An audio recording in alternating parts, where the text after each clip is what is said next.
और बड़े जगह पे होना चाहिए था। और यहाँ सब लोग जो है एक मकसद के साथ आए हैं।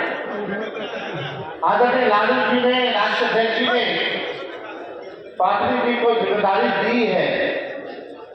राष्ट्र अध्यक्ष अल्पसंख्यक आयोग बनाया है।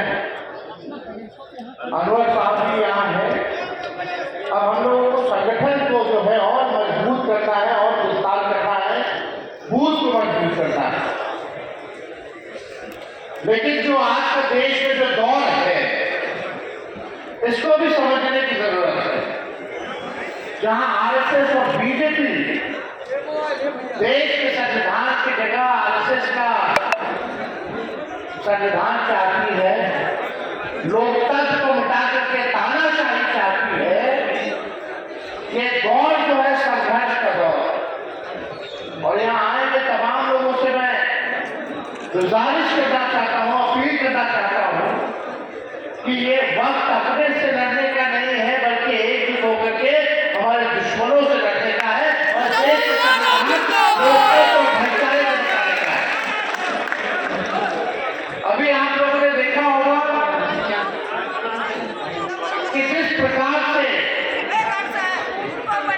भाइयों को भाइयों से लड़ाने की राजनीति चल रही है, दुबारे में दूर हो रहा है, इससे हम लोगों को जो है बचने की जरूरत है। कुछ ऐसे नेता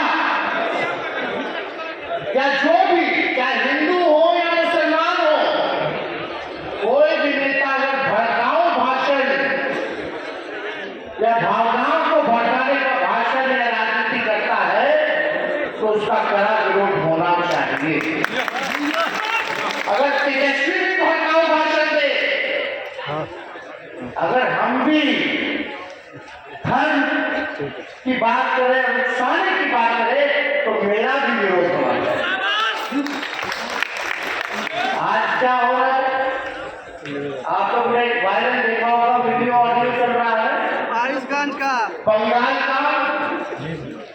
बंगाल में एक नेता है हुमायूं, 1000 करोड़ रुपया लेकर के भाजपा और आरएसएस से चाहते हैं कि समाज में आपस में लड़ा करके भाजपा को फायदा पहुंचाने का। वहां पर मैंने देखा होगा,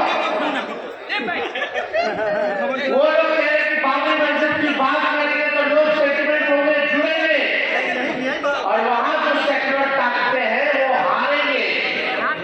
ये ऑडियो वायरल हुआ कि नहीं हुआ? जो लोग नहीं देखे वो देखिए, जानिए।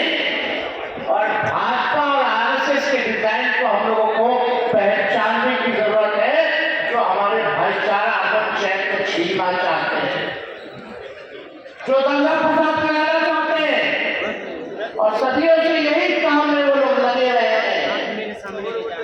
हमें फख्र है कि हम लालू जी के बेटे हैं। वो लालू जी तो बाबरी मस्जिद को गिराने के लिए अडवाणी की रथ यात्रा निकाले थे।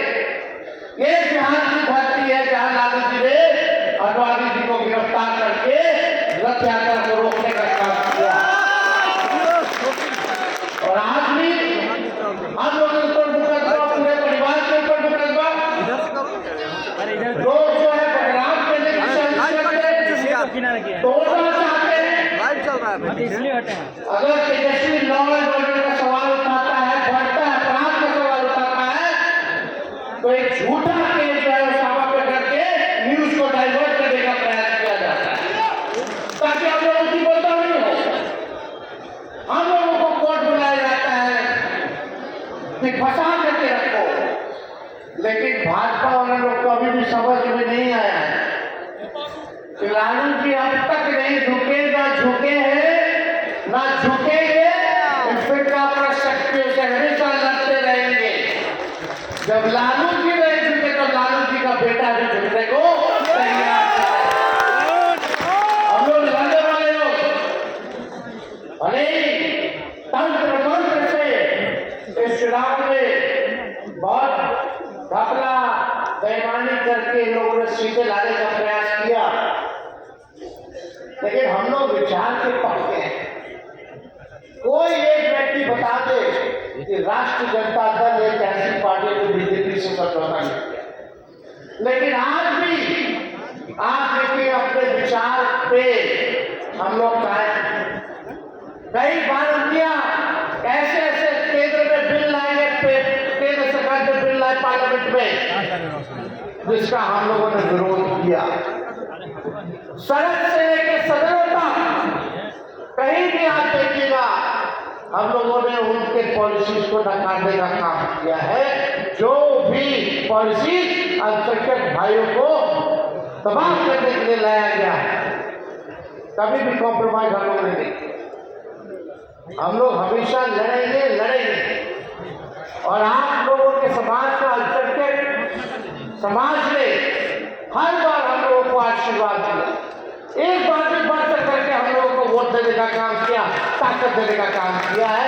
इसमें कोई शिकवा और हम लोगों को शिकायत किसी से नहीं।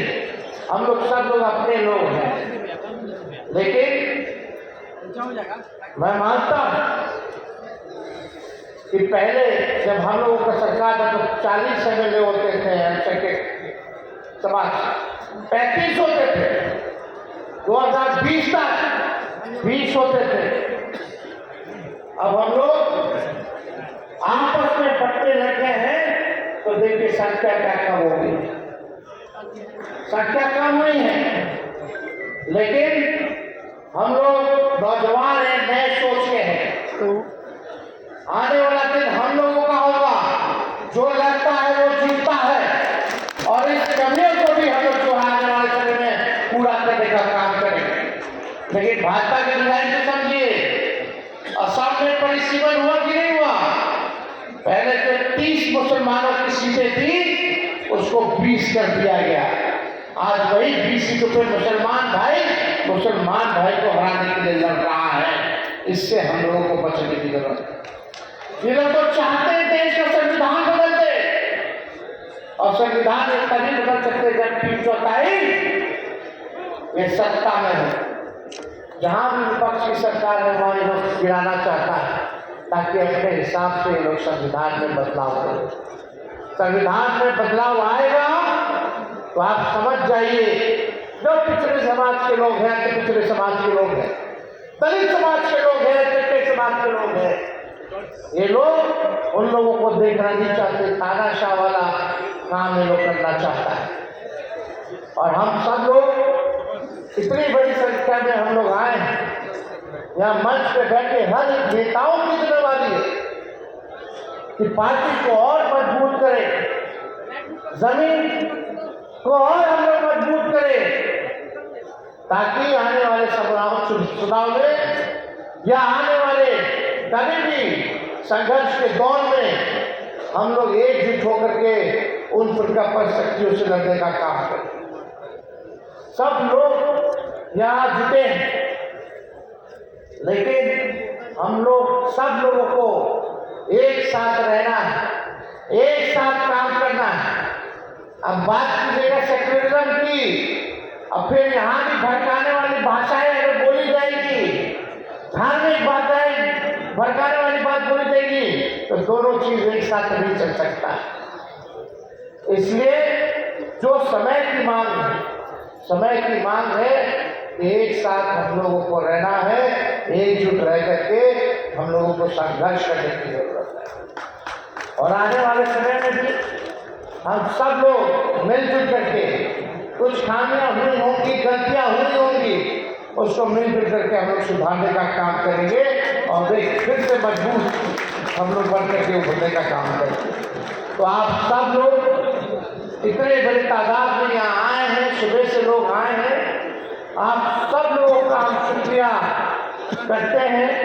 जनाब अग्रवाल जी का भी, फातिमी साहब का भी, और जो हमारे अध्यक्ष प्रकोष्ठ के जितने हमारे अध्यक्ष हैं उन सबको भी हम बधाई देते हैं।